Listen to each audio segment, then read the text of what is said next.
Foot Clan, we know that right now you are scheduling your drafts. You're working out that date, that perfect date, because the draft is upon us. And why not get in on the ultimate draft kit right now where you can enjoy it all off season? This thing is always getting updated.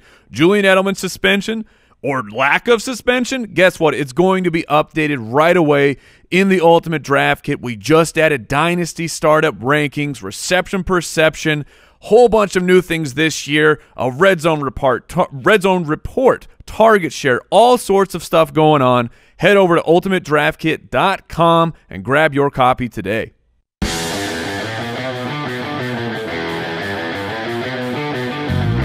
Welcome to the Fantasy Footballers Podcast, coming to you from Draft.com Studios with your hosts, Andy Holloway, Jason Moore, and Mike Wright. We're back. And oh so toasty. It's hot outside. To the people, we never left. We were here. Well, yes, we did. Well, I mean, we're back, but the show is always we're been going. physically back in Phoenix, and it's very toasty. It is. It was We were wonderful. in Minneapolis, Mike. Do you not remember this? Not really. Minneapolis has much better weather in late June, early July than Phoenix, Arizona does. That is a fact. Got That is trees. a fact, Jack. It's fantastic up there. Thursday, June 28th. Welcome into the Fantasy Footballers Podcast. Andy, Mike, and Jason. We're back. We're talking mid-round madness on the show today. We'll get you caught up in fantasy football news. Maybe hit a little mailbag. But, yeah, I want to say thank you to everybody out there in Minneapolis.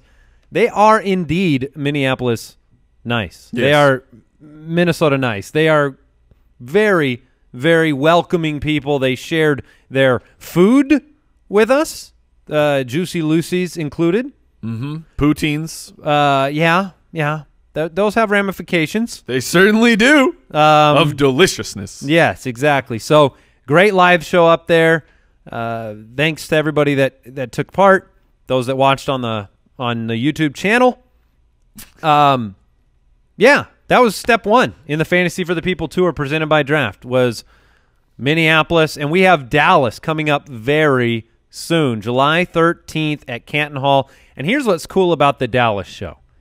It's kicking off the National Fantasy Football Convention, and we actually get you discounted tickets to the NFFC if you go to ballerslive.com. So if you want to go, and obviously if you're coming to our show, you love fantasy football, you want to be part of the biggest national. Make a weekend out of it. I mean, this isn't a local fantasy football convention. This is national. Yeah, and we're going to be talking at the convention as well, not to mention hundreds of NFL players. It's just a great time. I remember Zeke will be there. Last year, looking at Twitter, all ablaze with the NFFC. It was like, we've got to be part of this, and so we are, and we want you to be part of this. That's right. So you can get discounted tickets to the whole kit and caboodle. Yeah. And That's really the words I was hoping you used. And you're right. Zeke, Kareem Hunt, Melvin Gordon, Kenyon Drake, Chris Thompson, as well as tons of other fantasy football. And Brad Evans is joining us for the live show. He certainly is. That's July 13th. And we're also going to be in Philadelphia on July 26th. We'll be in New York on July 27th. And Draft, the sponsor of our tour, is doing a flyaway contest. So if you're not in one of those cities, they're saying, we will take you, and they've got planes now. Yes. And they'll put you on the plane. Now, I mean, it's very recent. And they'll put you on the plane. They'll fly you. They'll put you up in a hotel. They'll let you come to the show. That's going to be fun. And basically, how do you enter that? You play best ball. Draft.com/ballers. Play a game for money, and you're entered. So you're probably already entered. Yeah, Okay. That's great. And you can go to ballerslive.com to get your tickets for any of those events as well. Yes. Ballerslive.com. All right, quick question of the day, gentlemen. This was, I guess, an in-person request, Brooks? Yes, sir, during that live show. So somebody came up to the judge and asked this quick question.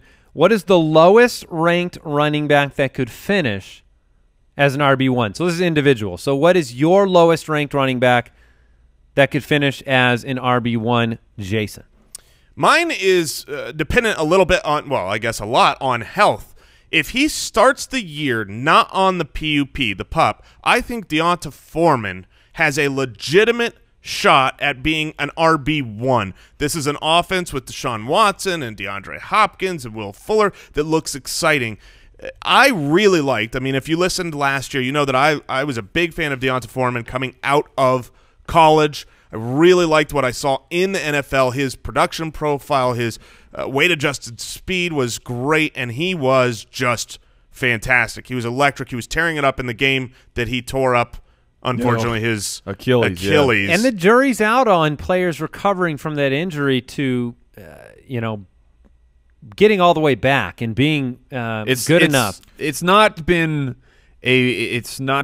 good. The track record is, especially for running backs in particular, it's been a career ender if your career is kind of progressed a lot. But as a really young player, I think there's a chance. Yeah. I mean, I've got him ranked number 53, so that's probably the lowest ranked running back that I have that I could say into the year, if he's a running back 1, you could see it coming if he's healthy. Yeah, I'm going to go with Darius Geis, Washington running back. I have him at 27 right now. I think he could end up a running back 1. Things are trending the right direction with what he's doing in Washington. Yes. The fact that so hold it. Sorry to interrupt you. Sure. Jason just gave an argument for D'Onta Foreman, who can't catch crap, and Darius Geis actually has the skill set to do it. And D'Onta Foreman, it won't shock me if he's a running back 1. Darn right. Meanwhile, Darius Geis, better running back, not coming off Achilles, who is set up to be a starting running back. Who can catch the ball. That's it. But no, that would be shocking. Hope. Here's the thing about Geis, is traditionally in these situations, and this ridiculous. If you went back and if you haven't seen the live show, it's a 10 tips and tricks episode. Mike brings up the concept that there are some gross situations, like the Green Bay running back situation, that can bear themselves out and a lot of fruit can come from it fantasy-wise. What I like about Geis is he's far and away the best player in that backfield. And yes, P. Ryan's there and Rob Kelly and Chris Thompson, who was insanely efficient last year, but also very efficient at getting hurt each and every year. Yeah. Geis is so far and away the better athlete on an improved offensive line, the right situation, the right draft capital. I think that there's a world where he's easily a top 12 running back. Now, this is what's the lowest that could, not the lowest that will. So do I think Geis gets that opportunity? I still put the percentage in the not enough pass-catching opportunity to end up as a top 12 guy, but he's super, super talented. And the cream rises to the top in the NFL. By the end of the season, if not earlier, Geis is going to be getting the predominant amount of snaps in that backfield regardless of how many receptions he has. Therefore, I think he can finish there. It really sounded like you said the Kareem rises to the top. Well, and that happened. He did, so you're proven right. Yeah, it's true. And I will say this, we'll preface with, guys further down on my list, they certainly could, but a lot of things have to break that player's way. And I wanted to bring up a player where I think not too many things have to shake out for him to end up a running back 1. And I don't know if I don't feel like we have talked about this player enough, and that is Kenneth Dixon, backup running back for the Baltimore Ravens. While we all really like Alex Collins, he was incredibly efficient. He was a great player once they gave him the opportunity. He's back on that nonsense exclusive rights contract that Baltimore saved him. He's actually making this year the same amount of money as Kenneth Dixon. Kenneth Dixon tore his meniscus, got suspended for PEDs, got suspended for substance abuse, was a 4th-round pick, and Baltimore kept him around because they believe in him and they believe in his talent. And he flashed. Kenneth Dixon, there was real hype for him a couple years ago before the injury because he was flashing, and he can be a pass catcher as well. So it would not shock me if by the halfway point Kenneth Dixon has stolen the job. How dare you? I understand. Look, Alex Collins is the greatest running back. Did you say Terrence West? Oh, I said, I'm still drafting Collins in the middle rounds, but Kenneth Dixon could play his way to be the starting running back. Where I think these other we all like Alex Collins, but there's no reason why we all like Rob Kelly before last year too, and things happen to players that don't have the heavy financial investment. Yeah. That you don't see a world where Alex Collins loses his job. Jason, of course can I see do, it, but he'll never admit it. I will never. Did you just admit it? He said, "Of course I do," but so Yeah, the reality. This is mid-round madness, right? Yes. This is the show. We're talking about these mid-round guys. I'm so tempted to on the fly change to Alex Collins because of your ridiculous Kenneth Dixon. he would appreciate that. All right, Twitter. You can find us at the FF Ballers. Make sure you check out our YouTube channel. You can watch the show. It's great. It's great. You get to see Mike dancing. Yeah. Jason's wearing the very Get in on special this. Turok Cohen Turok Cohen. Thank you, Mike. Turok Cohen Dinosaur Hunter shirt that he was given at the live show. Incredible. He's holding it up to the microphone for some reason, as though Turok is going to say something. The website's thefantasyfootballers.com. Turok talks dinosaur? Yeah, of course he Darn does. right he does. You gotta be able to keep your enemies close. You know. Yeah, He's by gotta be able to learning their communicate. I'm language. fluent in Velociraptor. Exactly. News and notes from around the league. Speaking of Velociraptor, took the kids to see Jurassic World, Fallen Kingdom. How'd that go? Well, it's fallen all right. That was one 3-hour explosion, and we made a big. It's explosive. Yeah, we made a big mistake because we have a 9-year-old and a 6-year-old boys that we took, and well, we went to the Dolby. So loud. And it was loud, and it was shaking, and my wife was having to put like napkins in the 6-year-old's ears to try to help him because he was freaking out. Parenting mistakes. All right, news and notes from around the NFL. Let's talk about Julian Edelman and the situation here, because news broke, suspension, 4-game drug suspension. He's now appealing that. That appeal was heard Monday. What's the skinny? What are we expecting to happen? Because we did adjust him, because 99.9% of these suspensions don't get overturned in any way, shape, or form. Not for PEDs. No, not for PEDs, and generally they make these decisions and they carry them out, and that affects your fantasy season. And we've made adjustments to his ranking based on the suspension. So what's the latest, Mike? So there's a 2-part defense here coming from Jules, and it was that apparently the substance that was found it's not recognized by the NFL. unrecognizable. So I think that's a pretty big check mark for Edelman. And on top of that, he's going with the Ryan Braun defense of they mishandled the documentation and the delivery, and that certainly worked for Braun. So, yeah, it's funny because Braun, when he came back, was booed senselessly for years. Edelman comes back, he'll probably just be cheered. Right. Well, Ryan Braun also didn't his career kind of. No, he's Is he back He's to form? okay. He's okay now. It's baseball. I don't really know what's going on, but I Julian- literally had no idea what you guys were talking this was a big deal, Jason. But Julian Baseball. Edelman, He's like paper towels. at this Braun? point for me, it won't shock me if the suspension is overturned. The one thing that I saw was Dr. David Chow, a really good Twitter follow. Yes. An expert, used to be on, I believe, the Chargers medical Correct. staff for many years, and he weighs in on injuries and suspensions and things in his wheelhouse. He did say that if indeed it is an unrecognizable substance, he expects the appeal to go through and the suspension to be overturned. So we'll keep you up to date. We'll adjust our rankings if he is brought back. It'll obviously be a good thing for Tom Brady if he gets Edelman back from the beginning of the year. Losing a quarter of your season and even more of the fantasy season is bad. That's bad. Yes. All right. Milwaukee Journal-Sentinel reported that Randall Cobb was wearing a walking boot. He said the boot was temporary, did not disclose whether he underwent some sort of surgery. So, He was so weird. Yeah, He this is bad news he because had participated in the OTA. right. So this isn't something from the offseason. This was, he was at OTAs. He was healthy and then spotted. So something happened during OTAs. I doubt that there is a surgery involved. But it's bad news because the whole issue with Randall Cobb over the last couple of years has just been, he'd be good if he was at 100%, but he's not. And now it's like couldn't get through OTAs. Did you say he'd be good? He'd Oh. be good. He'd be good. He'd be good if he was at 100%, and I want to buy into that. I've got some Randall Cobb shares in a lot of best best ball ball, yeah. leagues, and it's just Love it's Michael such a Keaton. shame. Nice. I wanted to bring that up.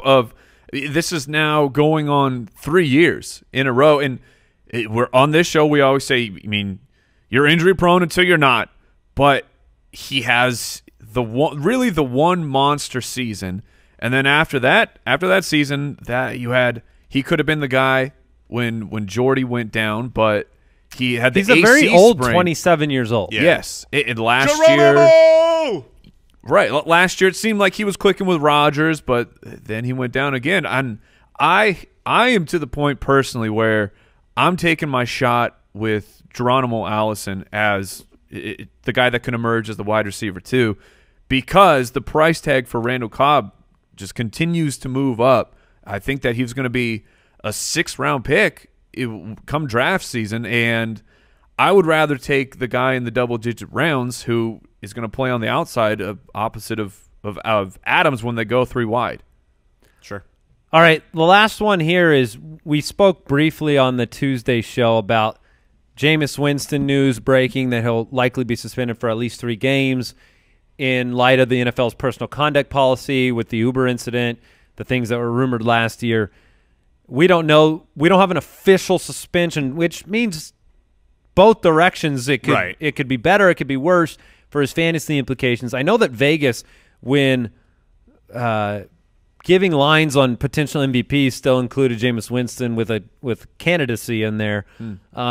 We just don't know that situation yet. I know we've made adjustments anticipating a suspension. Did you guys rank him based on a 3-game suspension? That's how I approached it. I went the 3 games. Yeah, right now I did the 3 games. I wouldn't be surprised if it becomes 6 and then gets appealed. It's going to be a messy situation depending on which story. There's like 2 different stories as to what happened, and the NFL's got to get to the root of it, which is why we don't know yet. But I will say this, the one fantasy implication that I'm very confident in is that if Jameis Winston misses time, this is really bad news for the tight ends. I like Cameron Brate, or liked Cameron Brate late, O.J. Howard to come through.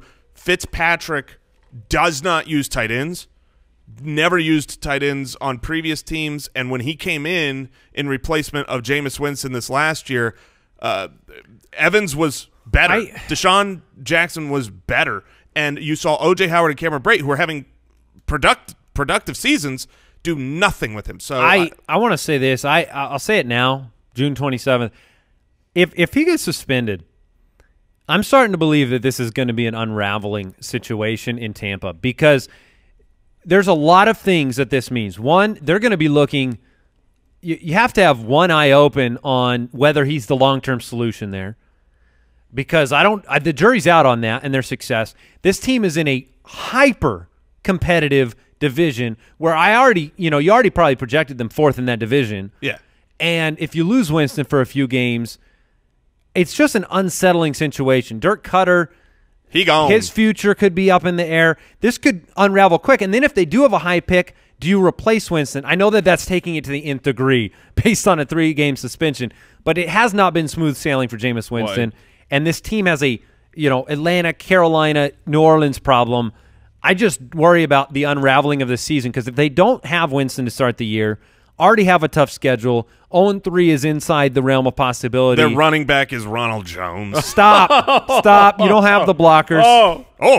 Why? No, this is a shout out actually to a fan who sent these in. These are the Elton John. Oh, you have Elton John hate blockers now? Yes, thank you so much for these ridiculous sunglasses. I'm looking They're good incredible. for the first time in So my for life. those of you listening on the podcast, picture something ridiculous. There you go. Oh, he looks incredible. And then add glasses to it. I appreciate that. I like that one. And just to cap what you were saying, Andy, this is year 4, right? So they would have you got a 5th-year option situation where A Bortle situation where the cash really balloons. I mean, if for a franchise quarterback, okay, I'm going to $21 million, fine, I will pay that. But you're right. This is not the first bad decision. This is just in a handful, even more than a handful of very, very bad decision making by Jameis. Yeah, and not that Keyshawn Johnson's someone I want to listen to, but he's been very vocal about thinking that the future's not with Jameis Winston and the decision-making. And Right. we saw some glimpses of it in Hard Knocks, but players do mature. They do play differently than how they appear in Hard Knocks, see Jared Goff. So, you hope that he gets some people around him that can help that situation. Because regardless of the details, there's probably a suspension coming. Probably wasn't a good decision. All right, before we move on to our mid-round madness segment, which should be a lot of fun, I want to remind people about pristineauction.com. Great friends of the show. They supplied all of the awesome autograph memorabilia for our live shows, including the signed Stephon Diggs, Adam Thielen Viking helmet, which was so nice. Oh, we gave that away live on the show. It Dak hurt me. Prescott for Dallas. Dallas, yeah. Dak Prescott signed helmet. Does the helmet come with any wideouts? Any actual? All right. Whoa. Whoa. Let's talk about some recent auctions on Pristine Auction. Tyreek Hill signed Chiefs jersey yesterday, $43. T.Y. Hilton signed Colts 8x10 photo, $21. Diggs and Thielen color rush jersey, $79, $98. Turok Cohen signed Bears jersey, $50. Hundreds every single day on pristineauction.com. Let them know that the Fantasy Footballers sent you when you sign up, and you can browse all of their daily auctions. Find something for your home team. Find something for your friends or family for a gift. It's a great, cost-effective way to stock up on sports memorabilia, all authentic signatures. And it's a ton of fun to just browse. You know what else is a ton of fun? What is a ton of fun, Jason? The Ultimate Draft Kit. We want to make sure that I've everyone— heard about this. Well, you're darn right. People are talking. People are winning #FootClan titles, and we want— Already? We want, for years. Yeah. We want people to win. We want you to be prepared. And the thing is yes, you can wait till the very last minute and grab it and print out the cheat sheet and dominate. But it's actually the stuff that you get now, the hours of player breakdowns, the hundreds of write-ups on these players, and the changes that have been going on with coaches. All this information is in there. And, it's entertaining and it's fun to digest, to learn, to grow, and then you get to see the updates. So check it out, ultimatedraftkit.com. Help support us. This is blasphemy. This is madness. Whoa, that was intense. I didn't even remember that drop. I thought I was expecting the voice to come in, and I didn't remember we got a Sparta. Oh, it's blasphemy. Do you guys love that movie? I really did like I it. loved that movie. I really did. I thought it was so overrated. Wow, so you saw it late. No, I saw it in the theater. Oh, really? Yeah, the hype was real, and it was You thought it was overrated, huh? It was 2 hours of slow motion. But look at all the abs, Mike. Oh, I mean, Abs for days. it made me feel very inept. Insecure. Yeah, I mean, maybe that was it. I was covering my tummy the whole entire movie. Well, that's where the bin of That's the big popcorn popcorn, normally yeah. is. So, I never feel a sense of pride when I've got the extra large popcorn. I want to tell all the people around me, like, I didn't get butter. No butter on this. There's 4 of us. We're Totally healthy. All right, hey, mid-round corn. madness. Here's what we did. We're looking at players that are drafted right now between rounds 4 and 8, and I want to give you an example from last year of this type of player. So we're trying to find a gem, a diamond in the rough that is the 4th through the 8th rounds, players to look for.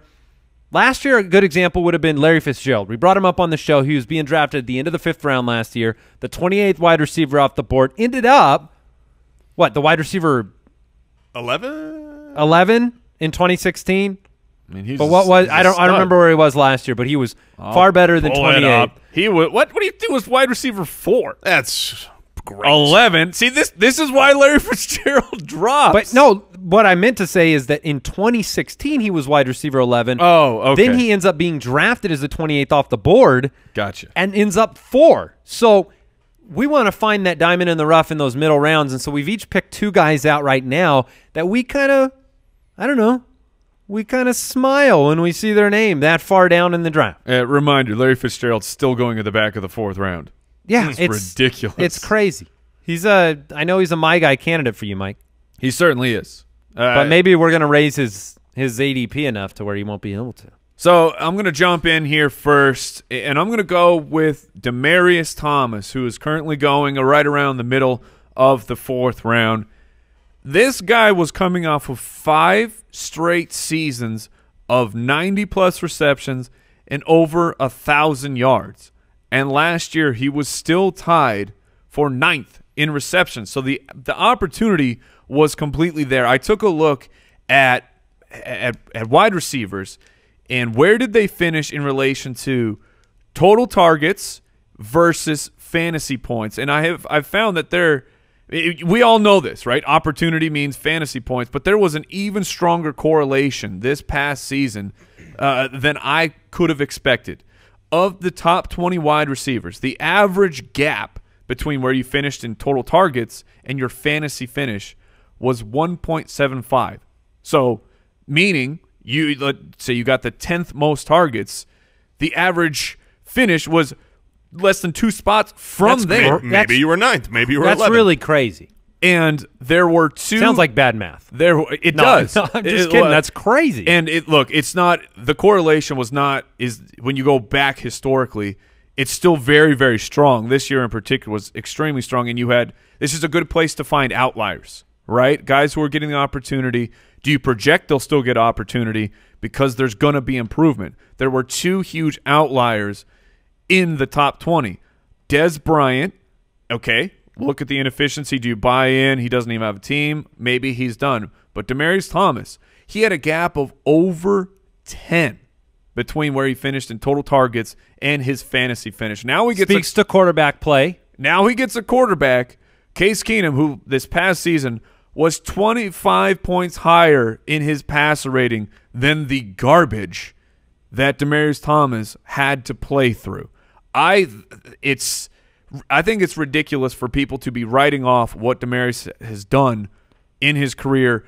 In very recent memory, he is not an elite separator, but we have Matt Harmon charting people out for the reception perception. He had the 2nd highest success rate of contested catches. So maybe he's not an elite separator anymore, but he can still get the ball when there is a fight. You're comfortable spending your 4th pick on him? If I'm in the middle of the 4th round, I'll probably grab Larry Fitzgerald, but I wanted to highlight somebody else and not just be all Larry all the time. So I think it's ironic that the 2 players that had that gap were Dez and Demaryius, because I was going to bring up Dez as almost a comp to Demaryius in the sense that how do you know when you're going to get Larry from last year, right, or you're going to get Dez from last year, which is, look, these arguments were made for Dez for the past couple of years of he was this player for this long and now he's this. I think the case is strong for Demaryius. I didn't see things that made me say, boy, this guy's done, and he's still the best, biggest target on that team. But it is hard to know if the wheels are falling off or you're going to get value with an older guy. And I'm strongly on the camp that the wheels are not off yet. I think that Demaryius Thomas still has a few years left of being a high-level fantasy player. Yeah, he's 30 years old right now, and usually for a big-bodied wide receiver, they've got another year or 2 before those wheels do fall off. I want to tell you this, Jason, before you choose which one to bring up. Okay. I love and hate one of yours. Sweet. Let's see which one it is. I'm going to talk first. I wonder. I'm going to talk first about Carlos Hyde. Yeah. Do you love it or hate it, Andy? That's the one I hate. Well, let me tell you why. Let's go, Carlos. Let me tell you why it's a good mid-round. Where's madness. he being drafted right now? He is being drafted at the back of the 7th right now as the running back 34, and he is plummeting. All right, I don't really mind it as much anymore.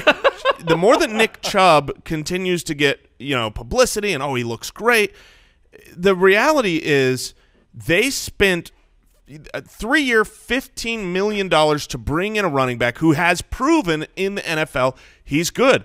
I mean, 2 years ago, he was the running back 15. Last year, he was the running back 9, and this was for a really bad 49ers team for the majority of that season. Now he's coming over to the Browns, where we've seen, certainly better than running back 34 finishes over the last couple of years. And, yes, they drafted Nick Chubb, but that's why – I remember at the beginning of this offseason, Carlos Hyde was a 4th rounder. And I was like, man, I wouldn't draft him there. I think that that's too high. But now he's the 34th running back being taken.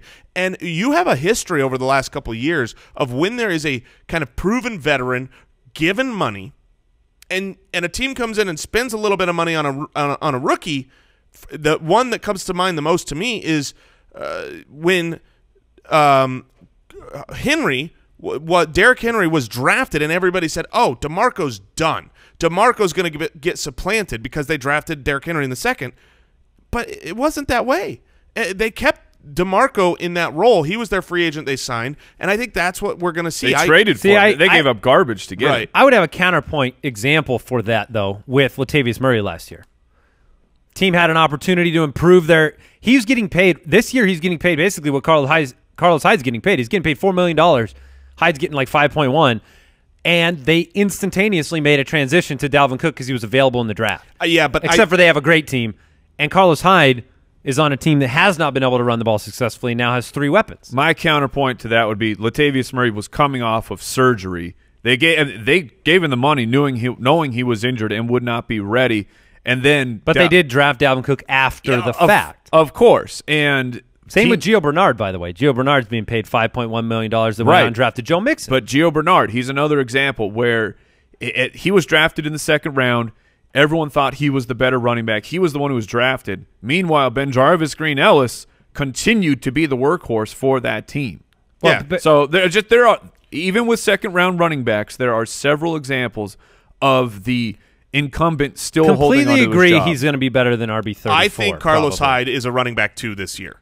And so when he's in the 7th round and falling, maybe the 8th, 9th round, by the time the season comes around. The problem is it's a zero-sum game to me with Hyde. If Chubb earns first and second down, it's not like he's out there on third down. It's Duke Johnson's third down job. He got paid, right? Yes. So if Chubb takes any carries from Carlos Hyde, where's he getting his value? Because how's he going to – they didn't score on the ground last year. Where's the value? Well, I mean, you got to keep in mind, Duke Johnson's going to be there. He's going to be split out. He's going to be in the slot a lot of times. But you did see a lot of passing volume last year from Carlos Hyde. So I don't think he's going to be never out there on third down just because Duke Johnson I would exists. guess he's never out there on third down. Mike? I think that he will still be used.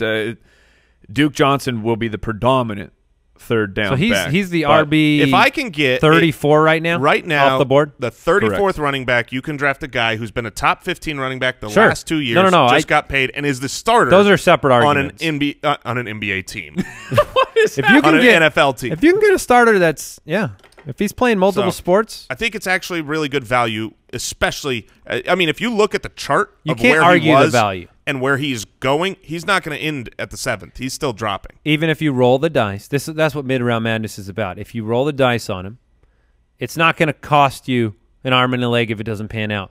And the potential, I think, is the zero-sum potential, which is he'll end up where you're saying, where he's a top 24 guy, or you fail. And it doesn't matter that much because he's the back of the 7th round. And I think it's only going to get worse for him. The Chubb hype's only going to get more. Agreed. All right, I'm going to go with Sammy. Oh, I love it. Not Biscuits, no, but Sammy Watkins. Right now, he's being drafted as the wide receiver 32. And the way I think of Sammy Watkins is this, he came into the NFL as this beautiful carved marble statue for everyone to observe and hype up, and then years of erosion have chipped away at what we see and saw in Sammy Watkins, culminating in 39 receptions last year on 70 targets. He's the 4th highest paid wide receiver in football right now. Sammy Watkins. Good for you, Sammy. And he's being moved around the formation in Kansas City. You have no established rapport between Mahomes and Hill any more than you have between Mahomes and Watkins. He's a weapon. He's still got 4.4 wheels. He's still 6'1". And here's what I thought was very interesting. Over the last 2 years, the number 12 wide receiver in fantasy football, and this came from our Case for Sammy Watkins as a wide receiver 1 article on the website written by one of our fine writers. Crack writers. Crack. Not crackpot, crack. Over the last 2 years, the number 12 wide receiver has averaged 90 receptions, 1,000 yards, and 6.5 touchdowns. If I had to modify that for Sammy, 80, 1,100, 7. I mean, somewhere in that kind of an adjustment. That seems very possible for Sammy Watkins to be in the 12 to 16 range. It's a great offense. It's an offense that has a quarterback that can accentuate the traits of Sammy Watkins. They paid big money to bring him in, and I really like what that opportunity represents in the mid to late 7th round. It seems crazy to me, the disparity between Watkins and Hill ADP-wise. Yes. I've said that all off season. And look, Watkins is 25 years old. So, question for you, because I am with you very much. You can polish that statue. Very, very much on Sammy Watkins. His value is incredible. Do you think there will be some hype and some upward movement in Sammy Watkins' draft price come August? I don't think there's going to be a difference between now and then. I really don't. Because what are you going to see? I mean, you don't get to see regular season games with him. People are still burnt. Repeat. I thought we would have seen it already. Yeah. I'm surprised we haven't. Tyreek's going, what, 3rd round? Yeah, right around there. I mean, and Watkins is going 7th. This is like, fool me 3 times. You know, you just stop drafting him for those that believe. but at least you have a full reset. You know what I mean? Right. Like, you have an opportunity. And in his rookie season, I mean, he had a target share that was much more representative of what I think he'll get in Kansas City. Yeah, there are things working against him. I get it if you don't want to roll the dice, but he wide receiver 32. Oh, The opportunity to be much better than that is there. I am so thrilled as the resident Sammy Watkins truther over the last several years to have you on board, Andy. Welcome. You can ride shotgun. I'm just shocked that you made it, Jason. I mean, the car had a couple accidents along the way. You weathered a very couple severe flat storm. tires, but we're still on the road. I think good things are in Couple store. pit stops. Now we're good to go. I want to talk about a running back going in the back of the 7th Man, this round. guy has really become somebody you're waving the flag on. Yeah, maybe he's my guy this season because I just did a double check on Fantasy Football Calculator. This guy's going right after Carlos Hyde, so that would make him running back 35 if my math holds up. My calculations are correct. Marshawn Lynch, he's old. I get it, but apparently Gruden loves them old guys. He's all about it. Last year, the problem with Marshawn last year was the hype was so strong. People were incredibly excited because before he took the year off, we all remember beast mode. He was a locked and loaded staple running back 1. You took Marshawn, you're set at running back because he was dominating the league. And so the hype got out of control. But here are the actual facts about how Marshawn did last year. He only had 3 games last year where he was outside of the top 36. He had 20% of his games as a running back 1, 40% as a running back 2.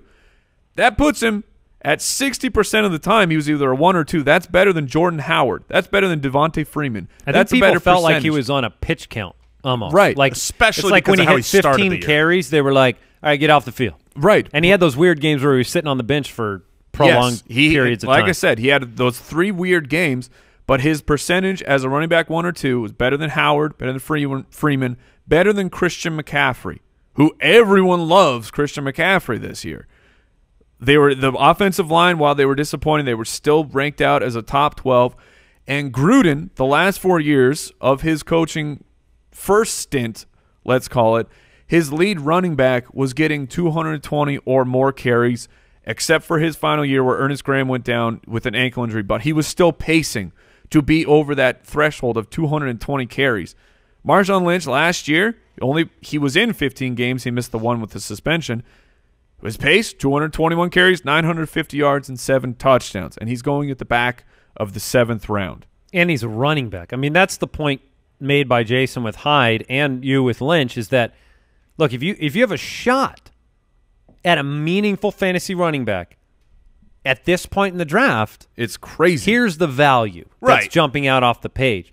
And I will say this, while I worry a little bit about Marshawn Lynch with Doug Martin, even though I think Doug Martin stinks, Doug Martin, I believe, is far worse than Nick Chubb in reality, so you score some points there. Now, Jason, I don't know. Talking job security. I'm going to toss it back to Jason, but I don't know if you know this, if you could tell. You love this one. This is the one I love. The other one was the one I didn't like so much. Yeah, well, this one. But come on, that's going back a long way. If you were on the train with Sammy for many years, whatever the opposite of being on the bandwagon with Carlos Hyde is what I've been on. That is true. You've been a Hyde hater for a long time. What is that? What is the opposite of a bandwagon? It's called wrong the past 2 years. Yeah, that's true, Mike. Oh, that's good. Sorry, that that's good. a cheap shot. All right, so this one is pronounced Crowder. Crowder! Jamison Crowder is going in the 8th round, and I believe that he has every opportunity to finish as a wide receiver 2 this season. That's his 8th round. Or I'm sorry, that's his PPR average draft position. Yes, wide receiver 36. So 801. Yeah, and I think he provides a good value. He got off to a really poor start last year. He had the hype given to him, and then he was not good. In fact, Mike, you brought up the stats about targets versus fantasy finish, and there were only in the top 30, there were only 4 real outliers, and he was one of them. He was a guy that, was like, man, he really should have done better last year, and that's because of that slow start. After week 9, I don't think people realize how good Jamison Crowder was playing. After week 9, rest of the season, we'd already given up on him. Yeah, in full-point PPR leagues, he was wide receiver 14. Alex Smith now has 3 years running where he has supported a wide receiver 2. And you have a lot of data on separation from like the new advanced metrics from the NFL showing that Crowder gets open. And Alex Smith is a safe type of player. I've heard Mike Taggs talk about it, and he believes that that's going to play a big role. I don't think Jordan Reed is going to be able to stay healthy, and Crowder to me is a great value there, where you could have a guy with enough target volume to where you could play him every single week, get those great weeks when he gets in the end zone. When he doesn't, he's still solid, and you're getting him in the 8th round. One of the things that's kind of fun to do is I like giving perspective across multiple years with players like Jamison Crowder. At this time last year, in August, he was a PPR ADP of 601. Okay, so he's 2 rounds further back than he was last year. There was a lot of hype last year. In fact, he was on our breakout show last year because we were expecting big things from him with the departure of Garcon and D. Jackson, all of that. So possible we were a year too early on Crowder between the bad start, the quarterback change, maybe fitting his role. The quintessential post-hype sleeper. When you hype a guy up a year early, you lose 2 rounds. So common. Yeah, you lose 2 rounds, you get even better value. It will be interesting for Crowder how things shake out with Jordan Reed. Because it is a new quarterback, you can't just put this blanket statement on, but we do know that when Jordan Reed was having success, Crowder really wouldn't. And then when Reed would get inevitably hurt, Crowder would really start to have all his success. So this is almost why Crowder's going to have success. It's almost like a draft pick of Jamison Crowder is taking a hedge bet against the health of Jordan Reed, which is it's not a bad bet, unfortunately. All right, I get to close this out. You do. I'm gonna bring up a player I think is I'm falling even more in love with him because of you out there. Those of you drafting you're doing me wonderful favors. Cam Newton. Cam Newton is right now late 7th round, drafted as the 7th quarterback off the board. I've decided that I want Cam Newton in every league that I'm in. And last year, look, good to know. Last year he was my guy, and he had a very good season. And here's the thing. He is the perfect combination to me because we disparage quarterbacks so much because you can get value everywhere else. But none of us disagree. When a quarterback does put up a monster week-winning type of week, they can carry your team. We've seen this 2 years ago with Cam Newton and multiple years ago with Tom Brady, and Aaron Rodgers has done it. Peyton Manning has done it. The thing is we're saying, look, don't invest on the guess, right? Don't spend a first, second, third round capital on who you hope can be a carrying guy. Cam Newton has not proven it once, not twice, not 3 times, not 4 times, 5 different times he's been in. Listen to these fantasy finishes in his career. 3, 4, 3, 17, 1, 17, 2. He's either Sounds like a 17's coming, am I right? well, no. I mean, you had 3-4-3, Jason. I'm just looking at recent history. You also recent history 117 too. Yeah, okay. If you're playing the back and forth. But my point is this: you're spending basically an 8th round pick on him. You're either getting Cam, who's a number 1 or number 2 quarterback, or he's a bomb, and you can survive an 8th round, 7th round bomb. The odds in look, you add DJ Moore. Yeah, I love that. You basically add Greg Olsen. Okay, he was gone. You get the 700 yards, 5 to 700 on the ground. This is a good team. You get good Cam more often than not, and you get him at QB7. You could have the QB1 at QB7, and your odds, you actually have a percentage chance of getting that, like a legitimate chance, Right. of getting the QB1 at the QB7 value. To me, that is what mid-round madness is all about. If I get to spend 6, 7 picks on other positions, then draft a guy who more often than not is a top 3 quarterback, I'm just sitting pretty. I'm loving that. I'm loving that life. So Cam Newton, I'm falling more in love with you than I was last year. So that's my case for Cam. I don't hate it. That's the kind of thing That means a lot to me. I know. That means a lot to me. I thought a lot about what I was going to say. Thank and you. I stand by those words. I really appreciate it. I also appreciate our Foot Clan. So let's get into the mailbag. Mailbag. Woo! I don't know if you watched the Minneapolis live show, I lost my eyebrows during the mailbag drop. but I'm pretty sure Jason was tearing up during that mailbag drop. Cannot confirm or deny.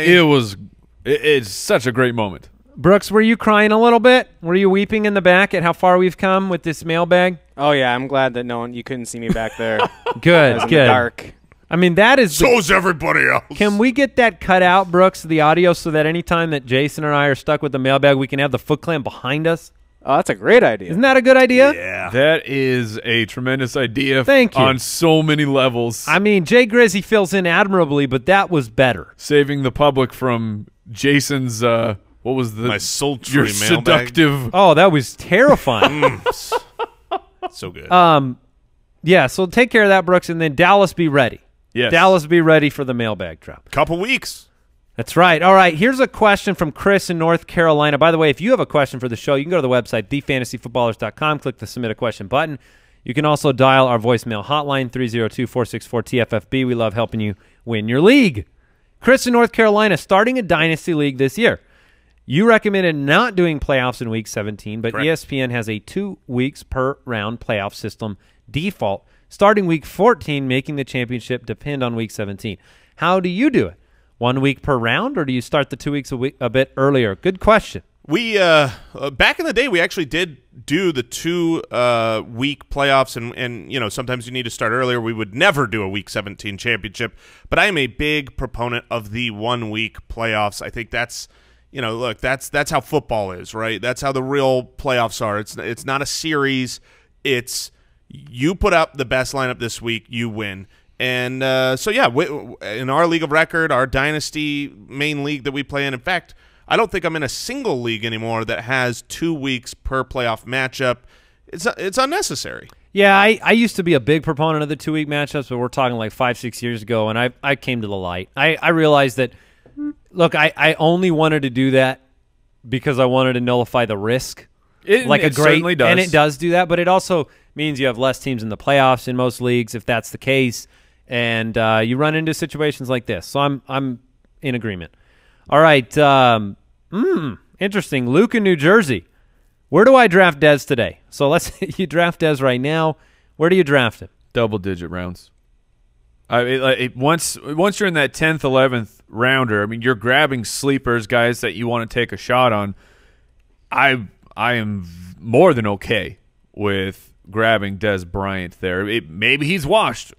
Maybe he's a wide receiver 1. The range of outcomes for Dez Bryant are it's basically so wide that spending an 11th round pick on him, I think, is a wise thing to do. Yeah, it's when you get to the spot in the draft where you don't actually really like the options available. I mean, that's where it is. That's kind of the tier-based methodology. Would you draft Des Bryant or Kelvin Benjamin today? I would take Des Bryant. I would take Kelvin. Yeah, I think I would take Kelvin too. You're never going to play him. Which one? Kelvin. I like it. Kelvin. All right, this question comes in from Andy in Pawnee, Indiana. Oh, Pawnee, huh? You know Pawnee. Hoity-toity. I have Julio, keepable just this season, and Michael Thomas, keepable 2 more seasons. Julio always finishes with more points, but I feel like Mike is less boom or bust. Who should I keep? Seems like you're weighing your situation there. I would keep Thomas. You can keep him for 2 years. Yeah. I don't usually look too much towards, like, essentially this would be like saying, okay, this guy's a year younger. I don't usually do that, but Thomas and Julio aren't that far apart. And look, Andy is right. Not our Andy, but this Andy in the sense that Michael Thomas is far more consistent. So if that's what you'd prefer, he might not score as many points on the year, but he also won't disappear on you quite as often. Zach in oh goodness, that's a special place. Wyomissing. Nailed it. It's like a combination of Wyoming and missing. Wyomissing. Or it's a question. Why are you missing? Well, bonjour. I know the notorious methods of the Dolphins' offense hype department. Yes, they are very good there. Yet I often find myself hopping on board the train on Albert Wilson. Wow. Landry is gone. Tannehill is back. Is it crazy to be all in on a sneaky Wilson grab this year? No, I don't think it's crazy because I think unlike other situations where the hype – look, nobody's hyping them as a AFC title contender. And so if things go south from a team perspective, you're still throwing the ball constantly. I mean, I think he's a sneaky guy. 100%. When the hype train gets out of control, you're drafting people higher than you need to. Albert Wilson is currently not drafted in most leagues. So that's not too high. That's not too high. Take your shot. If you believe in him, it costs you nothing. It's unfortunate for fantasy players that they signed 2 guys that they think can go into their slot with Wilson and Danny Amendola. If you had to just pick one, though, I would be picking Albert Wilson. I'm going to pick. He's following the money. He's younger. He has a longer track record of health, and the reports have all been very positive on both guys. But I think Albert Wilson does have a bigger, we've kind of seen Amendola. And so I think from an upside unknown perspective, he's more attractive to me, Wilson, that is. Well, and even if Amendola wins the job, Wilson will have it in short order based on everything we've seen from Danny Amendola and his ability to stay on the field. All right, that is it for today's episode of the show. Thanks for tuning in. If you didn't get to check out one of those live shows yet, you can check it out on YouTube, youtube.com/thefantasyfootballers. Make sure you subscribe over there. We're always trying to put new, cool stuff up there. A reminder that those of you at jointhefoot.com, you get your exclusive live stream today. Thanks for supporting the podcast. We always appreciate it. Yesterday. Yeah. Yeah. I hope you enjoyed it. Solid point, Mike. We are recording this a day early. It would have been better if you let that one go. Draft.com/ballers, play some best ball. Look, they've got a lot of anticipation for the next live stream if you join us over at jointhefoot.com. Very true. Goodbye. Thank you for listening to another episode of the Fantasy Footballers Podcast. Join our fantasy football community on jointhefoot.com and follow us on Twitter @TheFFBallers.